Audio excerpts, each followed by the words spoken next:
That tiny glowing rectangle in your pocket is one of the most advanced surveillance devices ever created. It tracks where you go, what you search, who you talk to, what Wi-Fi networks you connect to, and what apps you open at 3 a.m. and when your life is falling apart. Most people trust their phones more than actual humans. They store passwords, private conversations, bank accounts, fingerprints, and even their face inside a device they barely understand. But underneath the smooth animations and shiny icons, Android is still just a machine. And machines can be understood, manipulated, and broken. If you enjoyed my videos and want more cybersecurity, hacking, and tech content like this, make sure to subscribe and join the community. I upload twice every single week so you never miss the next ride. Most people think Android is some magical, secure ecosystem, but under the hood, it's powered by Linux, a heavily modified Linux system wrapped in Google branding and dopamine engineering.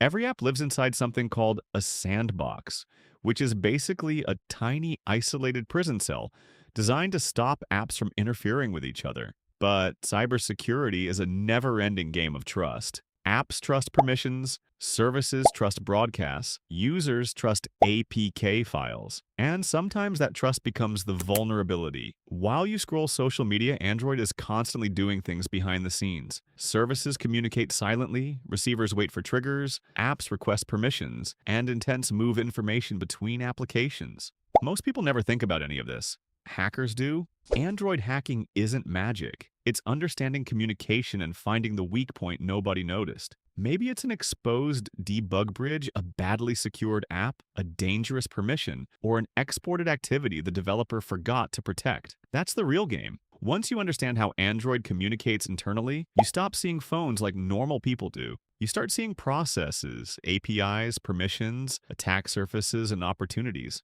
Your phone stops looking like a device and starts looking like a battlefield. One of the creepiest things about Android in 2026 is that malicious apps don't always look malicious anymore. Some of them sit directly on app stores disguised as flashlight apps, VPNs, battery optimizers, QR scanners, AI photo editors, or free premium tools. They look completely normal.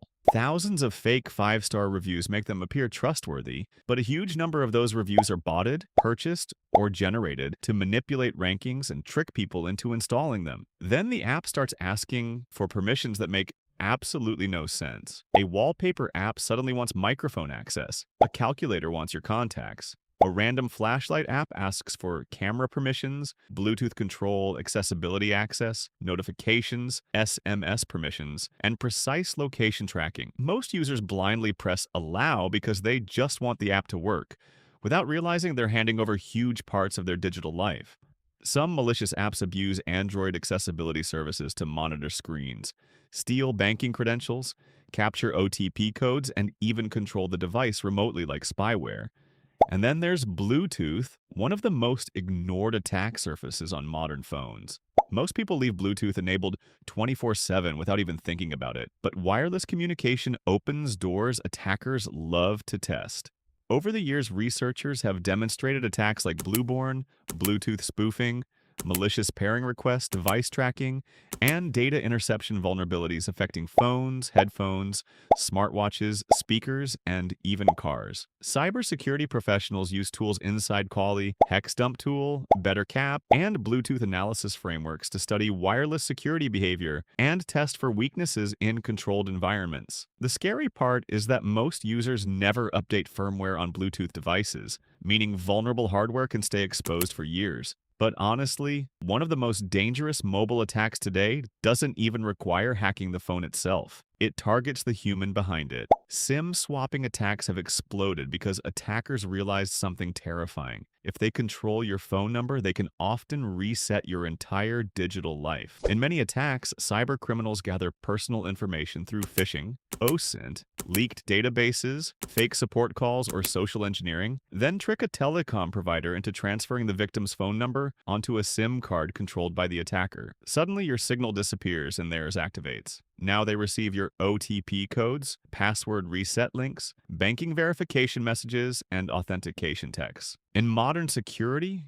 your phone number is basically part of your identity, and attackers know it. Every cybersecurity journey eventually leads to Kali Linux. Kali is basically the Swiss Army knife of hacking. packed with tools for testing, analysis, exploitation, and research. Inside it, you'll find powerful tools like Metasploit. It plays a huge role in Android security testing because it allows researchers to generate Android payloads, simulate exploitation scenarios, and understand how malicious applications communicate with remote systems. In controlled labs, security researchers use it to study how payload delivery works, how reverse connections behave, and how attackers attempt to gain access to devices after a malicious APK is installed. It's one of the most common frameworks used to understand real-world Android attack techniques. Wireshark is used heavily during Android analysis because phones constantly communicate over networks in the background. Researchers use Wireshark to capture and inspect traffic coming from Android devices, to understand how apps send data, detect suspicious communications, analyze malware callbacks, inspect API requests, and identify hidden tracking behavior happening silently behind the scenes. Burp Suite, it becomes extremely important when analyzing Android applications that communicate with web servers and APIs. Many Android apps rely on back-end APIs for authentication, payments, messages, and cloud synchronization. Researchers use Burp Suite to intercept and inspect requests between the Android app and its servers in order to identify insecure API behavior, weak authentication, exposed tokens, poor encryption practices, and other application security flaws.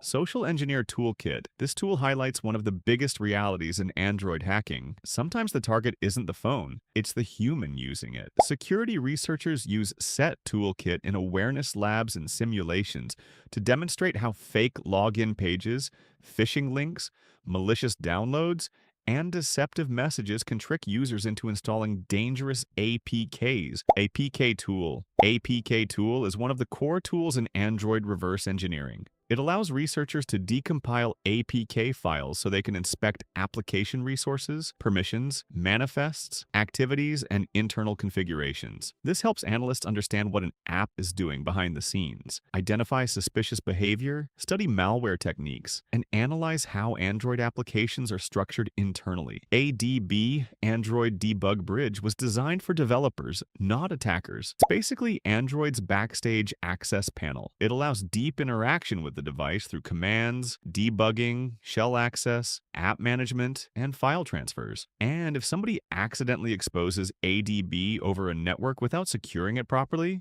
they've basically left the side door open to the operating system. That's why misconfigurations matter so much in cybersecurity. Most breaches don't happen because technology is weak. They happen because humans forget to lock something important. And finally, PhoneSploit. It is built around Android Debug Bridge functionality and is commonly used in educational labs to demonstrate Android device enumeration, automation, and testing scenarios. It helps researchers understand how exposed ADB access can lead to device information gathering, command execution, file interaction, and remote management capabilities if security configurations are weak or misconfigured. Most Android attacks don't begin with elite hacking skills.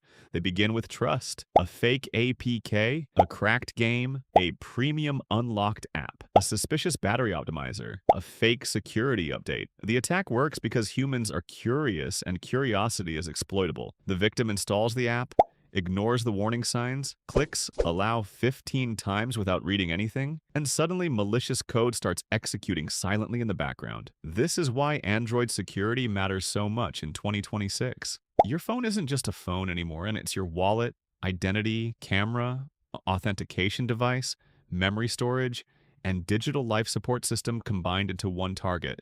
Modern Android security researchers spend a huge amount of time analyzing applications, monitoring permissions, studying malware behavior, and reverse engineering. Tools like JDEX and Ghidra allow researchers to break apps apart and understand what the code is actually doing behind the scenes. And honestly, once you learn reverse engineering, you never trust apps the same way again. You stop downloading random APKs from shady websites. You start reading permissions like warning labels. You realize half the internet runs on bro, trust me. That's the beautiful thing about cybersecurity. The more you learn, the less invisible the digital world becomes.